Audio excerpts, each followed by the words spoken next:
எல்லோருடைய மொபைல் போன்ஸையும் சுவிட்ச் ஆஃப் பண்றது.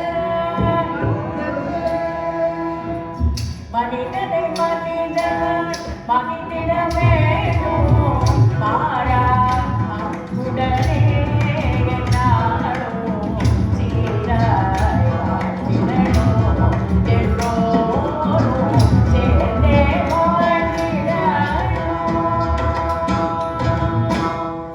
மெய்யன்பர்களே, பார்க்கடலிலே பள்ளி கொண்டிருந்த பரந்தாமன் ஸ்ரீ கிருஷ்ணராக அவதாரம் பண்ணினார். மனிதனை மனிதன் மதித்து நடக்க வேண்டும் என்ற நீதியை எடுத்து காட்டினார். எப்படியோ? துவாபர யுகத்திலே குசேலன் என்றொரு பக்திமான் இருந்தார். அவருக்கு குழந்தைகள்.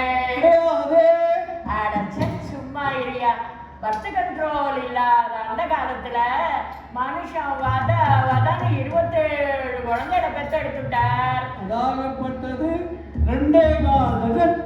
அதேதான். நினைச்சா தூக்கம் வருமோ? ஒரு தலைக்கு 4 இட்லின்னு கணக்கு பண்ணாலும் 27 குழந்தைகளுக்கு என்ன ஆச்சுன்னு நீங்களே கணக்க கூட்டி பார்ப்போம். சாம்பாரை பத்தி அப்புறம் யோசிப்போம். குழந்தைகள் பேரு அஸ்வினி, பரணி, கார்த்திகை, யோகினி, திருவாதிரை, புனர்பூஜம், பூஜமாகிய மகம், பூரம், புத்திர, மர்த்தம், 13 சித்திரை, சுவாதி, விசாகம், சேத்தை, மூலம், புராணம், 20 உத்திராடம், திருவோணம், அவிட்டம், சதயம், பூரட்டாதி, உத்திரட்டாதி, ரேவதி. ஏறம்மாது, நீ என்ன குசேலனோட கடைசி குழந்தையா? அடச்சபோ, அம்மா பேர சொல்ற எனக்கே இப்படி மேல்மூச்சு கீழ்மூச்சு வாங்குறது. இந்த குழந்தைகளை வச்சுட்டு அந்த மனுஷன் என்ன பாடுபட்டிருப்பார். ஆனா படல. குழந்தைகளுக்குள்ளார அவ்வளவு ஒத்துமைக்கு காரணம் அந்த காலத்துல அரசியல் கட்சிகள் இல்ல. அது மட்டும் இல்ல, அவருக்கு வாய்த்த மனைவி சுஷீலை, உத்தமி, பத்தினி. இந்த குழந்தைகள் எல்லாம் அந்த அம்மாவை சுற்றி கொண்டு சதா சர்வகாலமும் பசி பசி.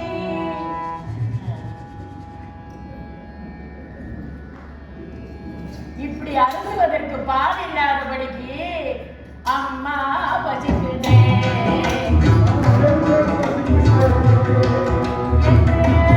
அகோரமாக கோரப்பட ஆரம்பிச்சுட்டா. அது மட்டுமல்ல, அண்ட வீடு அடுத்த வீட்டுல இருக்கிற குழந்தைங்கள்லாம் சாப்பிடுற பலகாரங்களை பார்த்துட்டோ இப்போ போலீஸ வளர்க்குறாங்களே அந்த நாயை போல மொப்பம் பிடித்த ஒரு பாதகன் தேங்காயாப்பம் வேண்டும் என்று கேட்டன.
இந்த விஷயங்கள் எல்லாம் தன் கணவர்கிட்ட சொல்லணும்னு நாதா அப்படின்னு தொட்டா பொத்துன்னு ஒரு சத்தம்.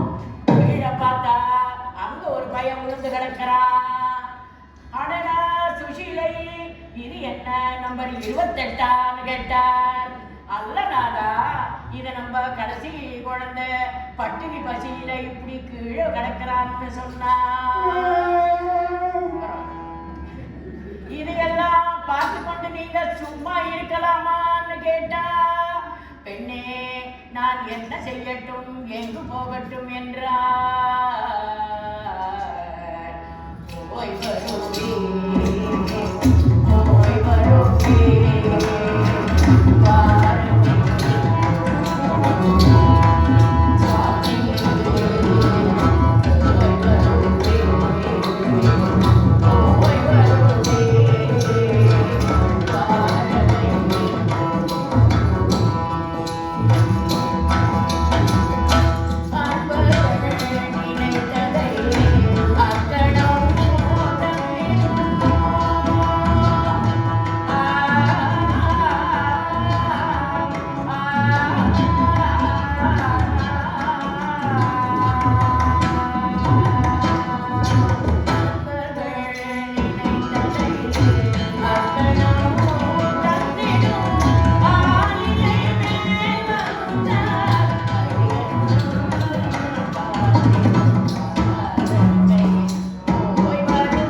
என்ன இருந்தாலும் மானஸ்தன் என்ன போல போருமே.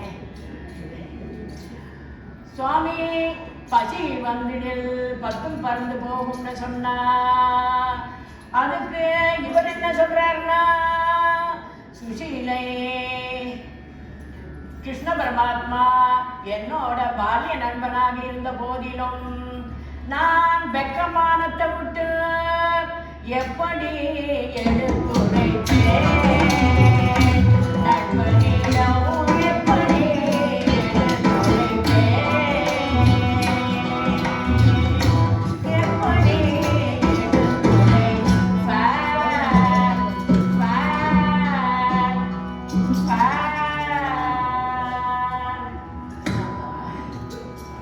வரும்படி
அது நெஜமோ பொய்யோ, பசி வந்துடு பிராணம் போறது நிச்சயம். இன்னும் கொஞ்ச நேரம் நீங்க வெயிட் பண்ணினா பெரிய பசங்கள் எல்லாம் சின்ன பசங்களை போட்டு முழுங்கிடுவாங்க போல இருக்கு. அதனால நீங்க உடனே துவாரகைக்கு புறப்படுங்கன்னு சொன்னா, கவலை இல்லாதபடிக்கு தவளையிலிருந்து அவளை எடுத்து ஒரு பிடி போட்டு அவரிடத்திலே கொடுத்தாள். அதை அவர் எடுத்துக்கொண்டு நடந்தார்.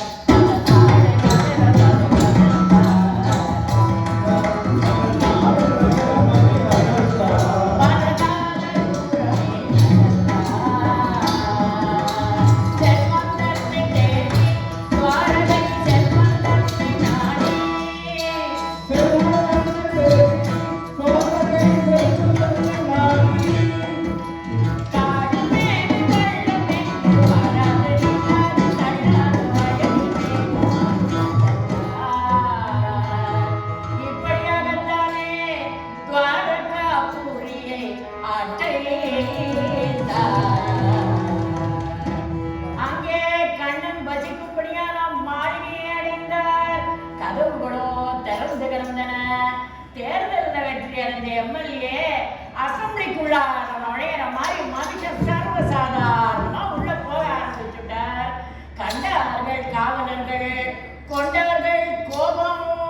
நிலையா சொல்லையா நிலையா நீ யார் என்ற விவரத்தை சொல்லையா நீ யார் என்ற விவரத்தை சொல்லையா பத்தாலே நானும் வணங்கிடும் பாதலில்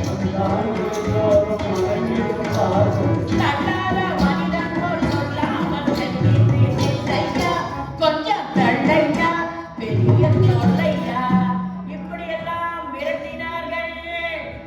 ஹே பரமாத்மா, உன்னை பார்ப்பதற்காக படாத பாடுபட்டு ஓடி வந்த என்னிடத்திலே இவர்கள் தடார் புடார் என்று பாடுகிறார்களே, இவங்களை பார்த்தா சம்திங் வாங்குற மாதிரியும் தெரியலையே, நான் என்ன செய்யட்டும், எங்கு போகட்டும்? ஹே கிருஷ்ணா பரமாத்மா கோவிந்தா என்று கதறினார்.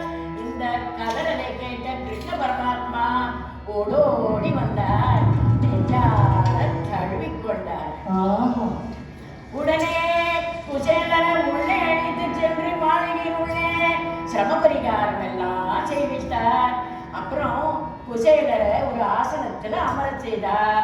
ருக்மிணியும் கிருஷ்ணருமா அவருக்கு வெது வெதுன்னு வெந்நீரால அவரோட பாதங்கள் எல்லாம் அனுப்பி விட்டார். அப்புறம் கிருஷ்ணர் தன்னோட உத்தரியத்தாலேயே குசேலரோட பாதத்தை தொடச்சு விட்டார். அவ்வளோ தூரம் நடந்து வந்திருந்தார் இல்லையா, அந்த களைப்பு தீர அவருக்கு பலவிதமான உபச்சாரங்கள் எல்லாம் பண்ணினார். உபச்சாரங்கள் எல்லாம் முடிஞ்சதும், இத்தனை காலம் கடந்து அன்போடு என்னை பார்த்து வந்திருக்கிறீர்களே, அண்ணி எனக்காக என்ன கொடுத்து அனுப்பினார்கள் என்று கேட்டார். பக்தி பரவசத்திலே குசேலர் தன்னோட எஞ்சான் உடம்பையும் ஒருதானா ஒடுக்கிண்டு தான் கொண்டு வந்த அவர் முடிப்பை அவர் முன்பதாக வைத்தார்.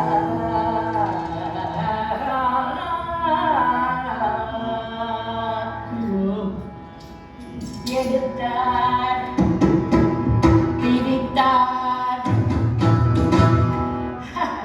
சிரித்தார், புசித்தார், ஒரு பிடி அவற்றை புசித்தார். அன்போடு தருத பிகமானிலும் அது அமுதமாகும் என புசித்தார். தன் நண்பன் படுகின்ற துன்பம் தீர்த்து வேலின்ப வாழ்வு என புசித்தார். மறுபடி ஒரு பிடி எடுத்தார், தடுத்தார். ருக்மிணி ஏன் தடுத்தாள்? அந்த ஏழை கொடுத்த அவளை சாப்பிட்டா கால்ரா வரும் நான் தடுத்தா அல்ல. அன்போடு நமக்கு ஒருத்தர் காப்பி கொடுத்தா பதிலுக்கு நம்ம அவங்களுக்கு ஓவல் கொடுக்கணும். இந்த காலத்துல விஷம் கொடுக்காம இருந்தா போறாதா? இந்த குசேலர் இருக்காரு, தன் நண்பனை பார்த்தா ஆனந்தத்துல வந்த வேலையை மறந்துட்டும் அப்படியே ஊருக்கு கிளம்பி போயிட்டார். இங்கே கண்ணன் சிரித்தான், அங்கே கனகலட்சுமி சிரித்தாள். குசேலரோட மண்குடிசை எல்லாம் மாளிகையாகிவிட்டது.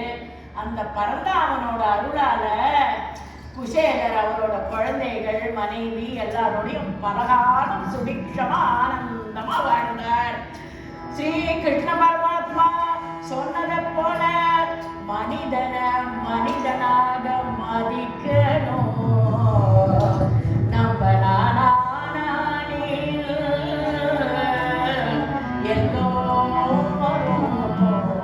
சந்தோஷமாக சுபிக்ஷமாக ஆரோக்கியமாக சேர்ந்தே வாழ்ந்திடணும். ஒன்றாய் சேர்ந்தே